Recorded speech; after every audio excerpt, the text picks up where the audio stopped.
We're back. We have Grace, we have Bertie, and we have maps. Yes! So cool. Right, me, Bertie and Grace are going to have a bit of a chat about this, and then we'll tell you about it, but I'm very excited. It tells you everything. We've got woodlands, water, hedges, farm tracks, septic tank. Oh, where's that?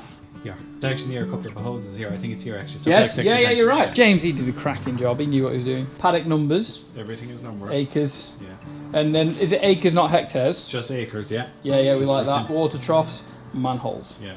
Right, we're going to have a look around this, and then I'm going to show you. But this is everything that I've wanted since doing this, and this is what we're going to change. That's the canvas to work with anyway. That's the start. Me and Bertie just had a very good discussion of what's going on. It's super cool. The light's not very good, so we've come outside. Bertie's going to describe what we just chatted about. It's going to take a little bit of infrastructure. It's going to take a little bit of convincing for my father. Grace says her father's the same. Sorry if your father watches this. But I think it's great. Could be something very cool. And like I say, my friend Chris, this could be the start of my journey. Good morning, everyone. We are back. Bertie is back from GrassTec. You would have known if you haven't seen it already. Quad bike went around all of our fields, mapped out everything, didn't it? It did. We had James, absolute hero on the quad bike, did a cracking job. And this is what we've got. So what have we got here, Bertie? So what we have here, Tom, is basically it's a plan of the existing layout of your farm. Yep.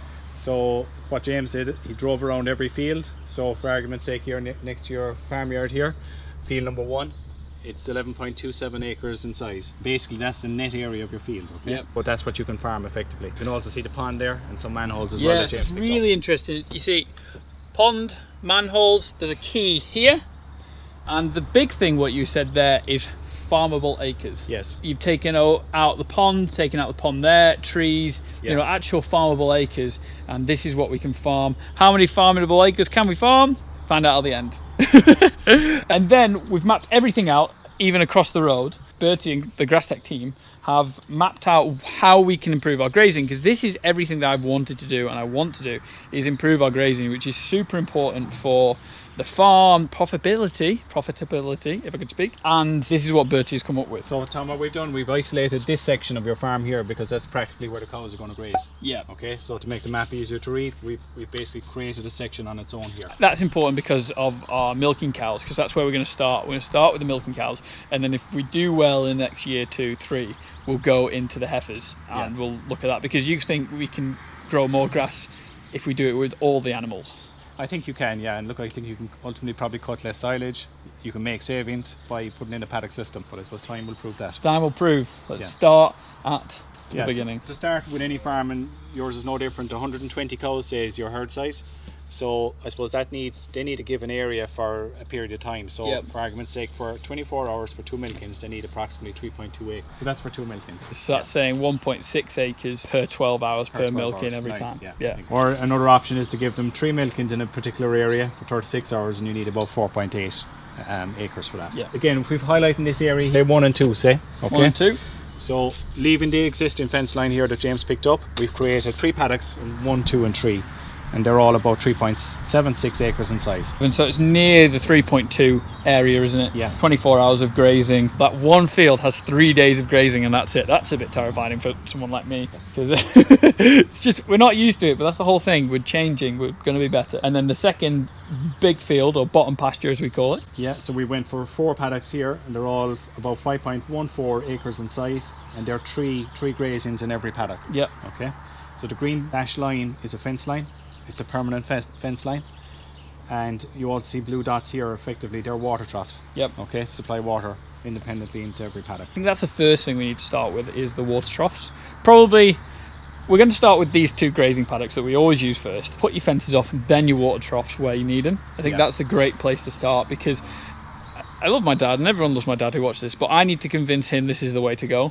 And if we do little things like this, we have a track already. If we've just got to put water troughs in, just got to put a few fences in, it's not a big change. We're not trying to split the atom to start with. We're just, we're just nibbling at it for my father. To know where to put the water troughs, you need to know where the fence line goes first. Yeah. So I suppose that's important. There's no point guessing where these troughs go. No. So if we just work on these 2 fields to start with, and then the whole time we'll just keep moving from there. So this is option 1. We're going to follow fields number 1 and 2. We've been split into 1, 2, 3, 4, 5, 6, 7 paddocks, but 4 of those 7 paddocks are 36 hours grazing. So 4 times 1.5 is You have 6 days. 6 days. Yeah. Plus your 3 days there. Yeah. So we've got 9 days of grazing Yeah. to start with. And then the next A3 we have.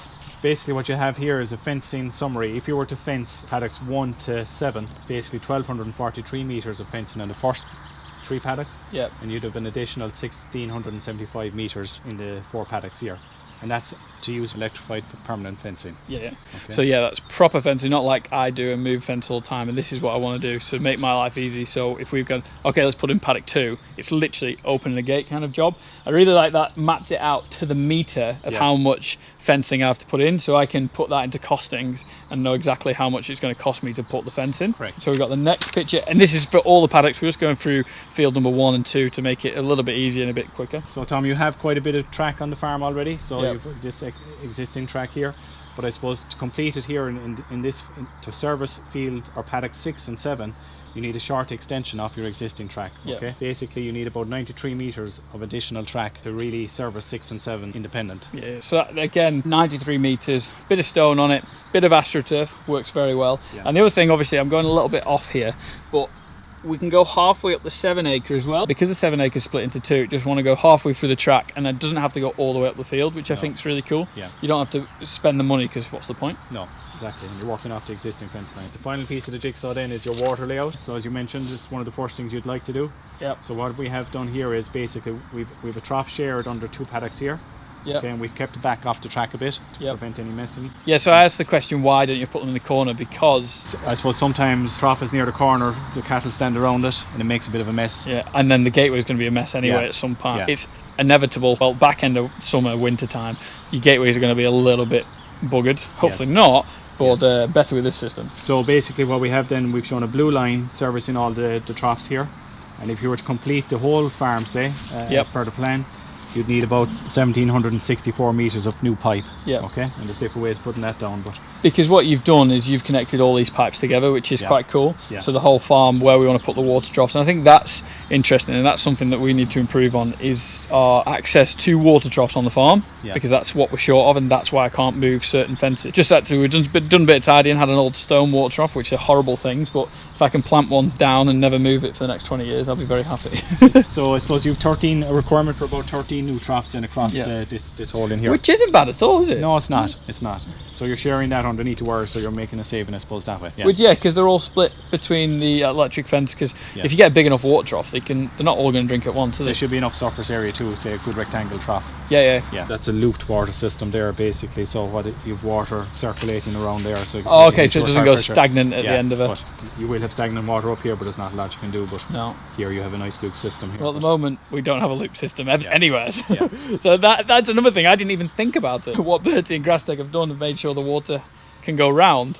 So that's quite interesting. So it's like it never gets still. Currently our water troughs, it normally stops there and just send a pipe there. The water circulates, it's a constant pressure from every direction then.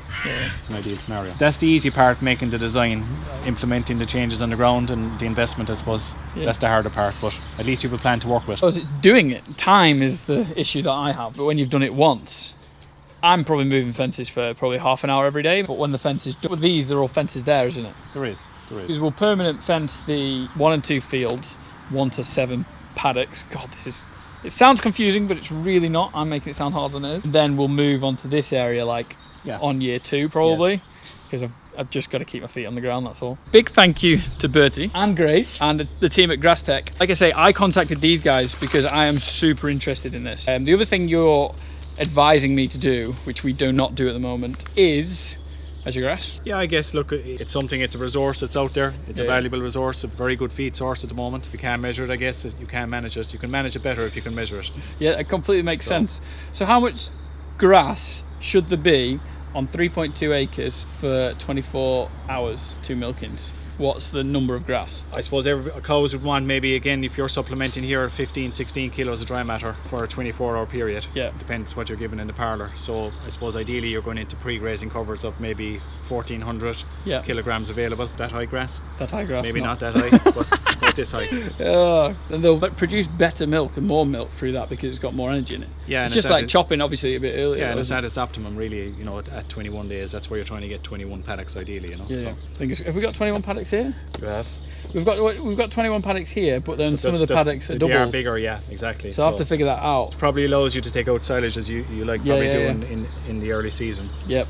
And make it all available then, say in the mid-season onwards. Yeah. After second cut, if we've got enough grass in, we can graze it all. After second cut, this is it. I would probably say after first cut.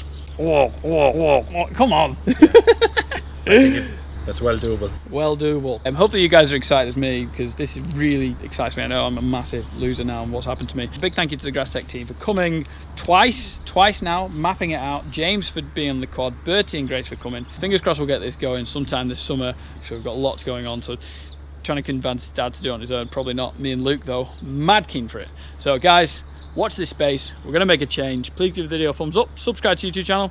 We will see you in the next one. See you in a bit.